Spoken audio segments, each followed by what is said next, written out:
Magandang araw po sa inyo lahat mga amigo. Kumusta po kayong lahat? At for today's video, ito po, meron pong ginagawa dito mga amigo. So, nag-start na pong gawin yung pinapagawa ng aking kapatid na si Princess. Dito po. Ayan po. So, yan po mga amigo ay pakita ko sa inyo. Hindi kahit mainit. Go tayo rito. At ganun ang sombrero ka dito. Gumamit tayo ng sombrero na mainit. Mga amigo. Ayan. Ito po sasabihin ko sa inyo mga amigo. Gusto ko ipakita lang sa inyo yung gagawin dito. Di ba marami tayong bakal na sumobra? Ayan. Mga bakal na sumobra. Mga bakal na sumobra ay nilagay natin dito kay Princess para po magamit niya. Kasi sayang naman po. O di ba sayang? Sang hihinayang. Ayan po. Ay, ang bilis nyo naman makapag ano. Diyos mio, baka isang linggo tapos na kayo agad. Saglitan lang yan. Ayan. Paano ba gagawin niyo kaya Edwin? Ha? Pag ganyan ang atep. Nakabili ka ng ano, yero? Paano ba ang gagawin? Di mo tataasan? Mataas yan. Mataas doon. Mataas. 3 meter. Tapos hanggang sa, dapat may ano, ayan, ang gano'n kataas. Yan lang muna. Isa lang muna. Pantay patong, pantay hollow block. Pwede na yan. No? Tambak. Oo, tambak lang. O, 2 patong yan. Kaya nga eh. Kasi, matibay na yan. Yan ang sinasabi ko kay Edwin, yung gagawin natin sa kabila. Ganitong bakal, ano. Matibay yan. Bayan nga, dalawa lang ang maghahatak, kaya umaano eh. Magkano isang ganyan? Kung lang ko ako nito, mura lang ito. 500, ay 1,950. Pati mo nga, 1,009, ano. Hindi naman siguro ako aabot ng 50,000 doon. Hindi, di ba? Kaya nga. Meron pa tayong mga wire, di ba? Yun nga, ito po mga amigo yung gagawin kay Princess. Yan. Parang, ano yan, para merong pahingahan sila Princess pag nagpupunta dito mga amigo sa kanyang farm. Farm agad mga amigo. So ang gagawin dito kaya dito po mga amigo ay bububungan lang tapos konting ano lang yan. Konti lang ano yan. Konting tambak. Ikaw na rin pala gumagawa eh. Oo nga eh.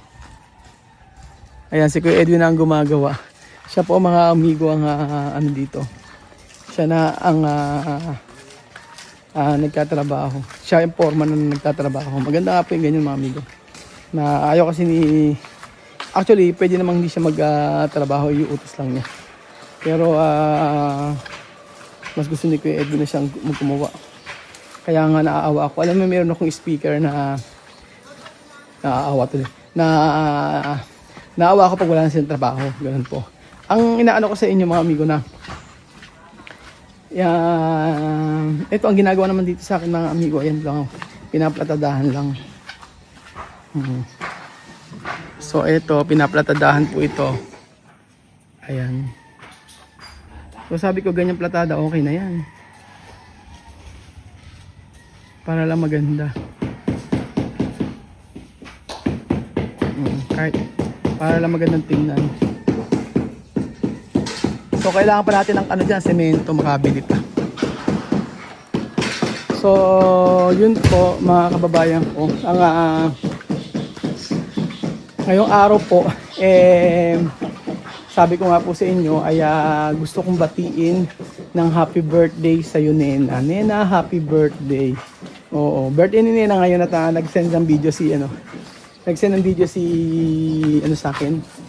Si Chamame sa birthday ni Nena. So, si Nena talaga napaka-cute ng bata na yan, lalo nung taba siya nung siya nakakatuwa kay Nena kasi ano pa rin siya, kilala pa rin niya ako. Ano, Kuya Raul, ganun. Di ba nakakatuwa? Isa lang ang na-realize ko mga amigo. Ito lang isa lang yung na-realize ko. Sa isang pamilya, talaga nagkakaroon ng problema. Sa isang pamilya, nagkakatalo-talo.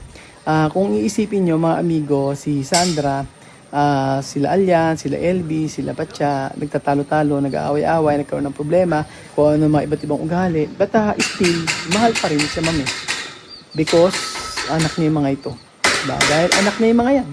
Kaya ang dami naging issue, di ba? Ang dami naging issue from before sa mga anak niya mami. Sabi nga hindi lang sa inyo kaalaman ang buhay ni Tia Mami at ang kanyang mga anak. At sabi niya, wala akong itatago sa inyo dahil hayag ang kanyang buhay sa social media. At nakakatuwa kasi ano man mangyari is family. Pamilya pa rin niya. Kaya po mga amigo, may papakita ko sa inyong video kung saan ay ginawa po yung birthday ni Nena. Ginanap po yung birthday ni Nena. At natutuwa ako mga amigo dahil nandun si Sandra, nandun yung mga bata, nagpakain sila Tia Mami. Simple. Ito yung buhay na na-miss ko sa Equatorial Guinea. Yung simpleng buhay. So, minsan tayo, nakapagkasalita tayo na hindi natin gagawin to, hindi ko na kita kakausapin, ayoko na magbigay, hindi na kita tutulungan, mga ganyan. But, yung mga bawat desisyon na babago. Maaring minsan hindi napapanindigan, pero dahil mas pinipili natin maging mabuti sa kapwa at mawalan ng iniisip na walang iniisip. Like my mother, si Mercy, mga amigo. Gusto ko lang i-share sa inyo. Wait, mamaya na po. Tingnan niyo po muna yung video na yung birthday celebration po ni Nena. So, ayan po mga amigo. Panoorin nyo. Ang saya-saya.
¿Qué pasa con este foto? ¡Fuerte!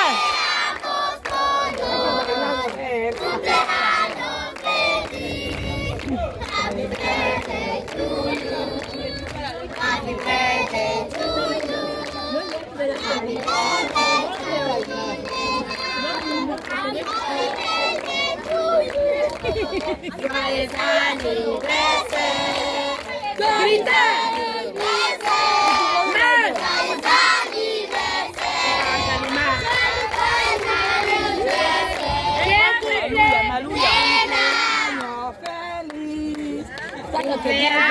Grita fuerte. ¿Por qué no gritáis? Ya han comido mucho y el resto lo tienen cansado. Ahora sí.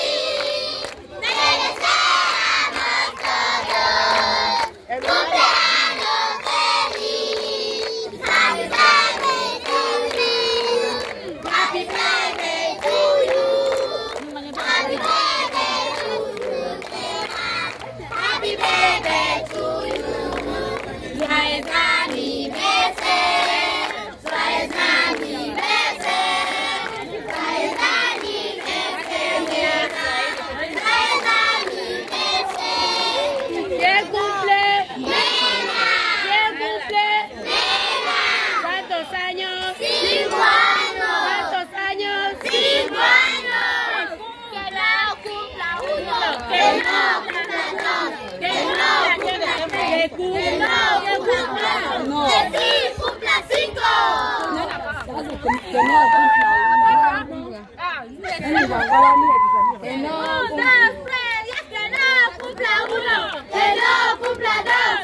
no cumpla 3, que no cumpla 4,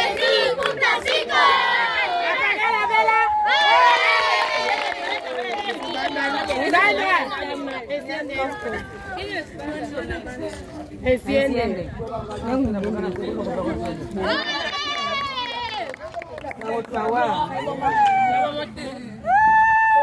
Prende, prende.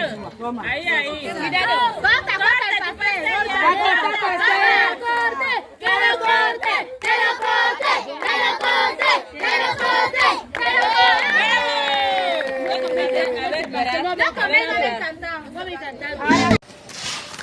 At napanood niyo po mga amigo ang napakagandang celebration ng birthday ni Aling Nina, ang Aling Maliit po ng kababayan ko. Yung pa sinasabi ko sa inyo, alam niyo po ba ang chamersin ninyo, ang nanay po natin, ang nanay natin ay grabe po yung ano yan, yung sakripisyo sa atin, sa amin yan mga magkakapatid.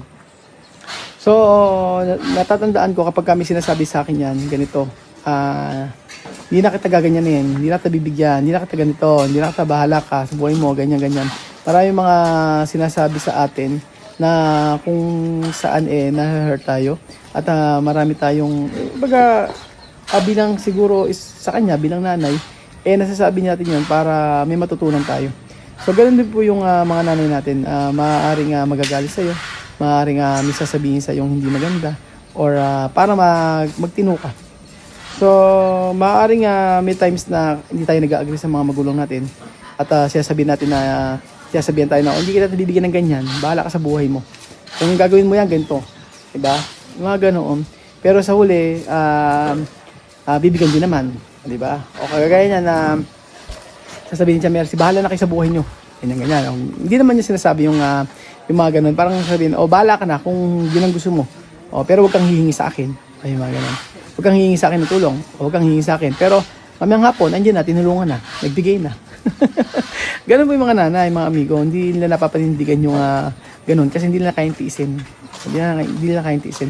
Ganun din si Chama, may mga amigo. Kahit sasabihin niya na, sasabihin niya kay Sandra na, ikaw mag-alaga ng anak mo. Anak mo yun eh. Diba? Ikaw mag-alaga ng ano mo. Ikaw mag-alaga niyan. O ikaw may buhay, bahala ka na. Diba? Pero hindi, at the end of the day, apo pa rin niya. Anak pa rin niya, tutulungan pa rin niya. Iyak pa rin siya para sa mga anak niya. So, like nang pag-alis nila Chama dito sa Pilipinas, sabi nila, yung ang kabiling-bilinan ko sa mga bata, sundin niyo yung nanay niyo. Diba? Kasi wala tayong magagawa, yun ang gusto ng nanay niyo. Ay kabiling-bilinan, maging i-respect niyo ang nanay niyo. So, sinunod naman ako nila, kaya hindi na lumaban sila sila Amir sa huli. Kasi po, sabi ko kasi, napakaganda nga po grabe ang respeto sa akin ng mga bata. Sabi niya, i-respect ko kasi gusto mo yan. Yan ang gusto mo. Mataas ang respeto ko sa'yo. Mucho respeto. Yan si Amir. Vivian, si Miswa, ganyan sila. Pero, sinunod din ang nanay niya. Ngayon, si Chamame, sabi nga noon, if ever nababalik yung mga bata, ay kampante na siya na magiging okay. At hindi na sila kagaya ng before. So, yun po mga amigo, ang na-realize ko sa bawat family talaga, walang perfect. Pero, magiging perfect ito kung paiiralin natin yung love, pag-ibig. Dahil, di ba, ang like si Lord, ang gusto ni Lord is always yung heart, pag-ibig. Laging mamutaw yung pag-ibig sa bawat isa.